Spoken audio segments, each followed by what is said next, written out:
जैसा कि आपको नाम से ही पता चल गया होगा कि ये कहानी एक बूढ़े मजबूर पिता की है। एक गांव में एक आदमी रहता था जो बहुत बूढ़ा हो चुका था, जिस वजह से उसे कम दिखाई देता था और बहुत कमज़ोर हो गया था। इसलिए अपनी बची कुची ज़िंदगी अपने बेटे के साथ बिता सके, इसलिए शहर में रह रहे उसके बेटे के घर रहने चला गया। बेटा एक शहर के छोटे मकान में रहता था। मकान तो उसका छोटा था, लेकिन उसके अंदर जो चीज़ें थी वह महंगी थी। उस मकान में बेटा, उसकी पत्नी और उनका एक 5 साल का बच्चा, ये छोटा सा परिवार साथ मिलकर रहता था। बूढ़े पिता के आने से उनके परिवार का एक सदस्य और बढ़ गया। यह पूरा परिवार रोज़ सुबह शाम डाइनिंग टेबल पर एक साथ खाना खाया करता। बूढ़ा पिता अपनी कमज़ोरी के चलते हमेशा खाने की चीज़ें नीचे गिराता रहता और कई बार कांच के बर्तन भी टूट जाया करते थे। कुछ दिनों तक तो बहू और बेटे ने यह सब सहन किया, लेकिन बाद में वे दोनों बूढ़े की ऐसी हरकतों से चिढ़ने लगे। एक दिन बेटे ने कहा कि ऐसा कब तक चलेगा, हमें कुछ करना पड़ेगा। उसकी पत्नी भी इस बात से सहमत हुई। अगले दिन बेटा कहीं से एक पुराना मेज़ लेकर आया और घर के एक कोने में उसे लगा दिया और अपने पिताजी से कहा कि आप यहीं पर बैठकर खाना खा लिया कीजिएगा। उन्होंने एक लकड़ी का बर्तन भी बनवाया, जिसमें वे अपने बूढ़े बाप को खाना देने लगे।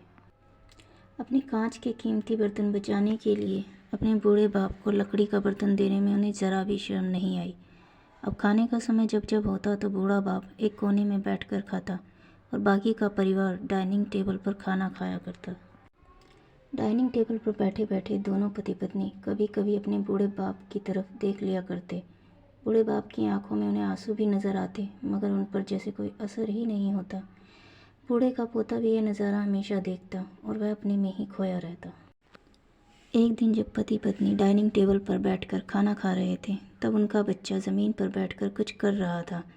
उन दोनों ने बच्चे के हाथ में लकड़ी का टुकड़ा देखा, लेकिन उन्हें कुछ समझ में नहीं आया कि बच्चा लकड़ी के टुकड़े के साथ क्या कर रहा है। जब बच्चे के पिता ने उससे पूछा कि बेटा आओ खाना खा लो, तुम नीचे बैठकर क्या कर रहे हो, तब बच्चे ने भोलेपन से कहा, अरे मम्मी पापा, मैं आप दोनों के लिए लकड़ी का बर्तन बना रहा हूँ, ताकि आप लोगों को जब आप बूढ़े हो जाओ तो मैं दिन में खाना दे सकूं।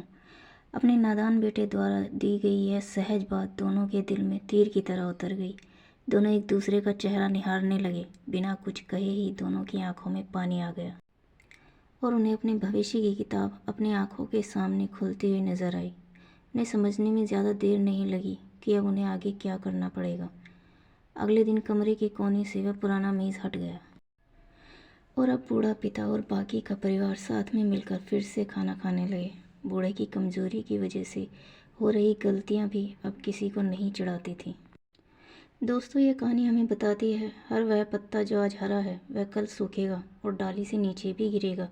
इसलिए हमें अपने बड़े बूढ़ों का हमेशा ख्याल रखना चाहिए और हमें अपने माता पिता और बुज़ुर्गों के साथ वैसा ही व्यवहार करना चाहिए जैसा हम चाहते हैं कि हमारे बूढ़े होने के बाद हमारे बच्चे हमारे साथ करें।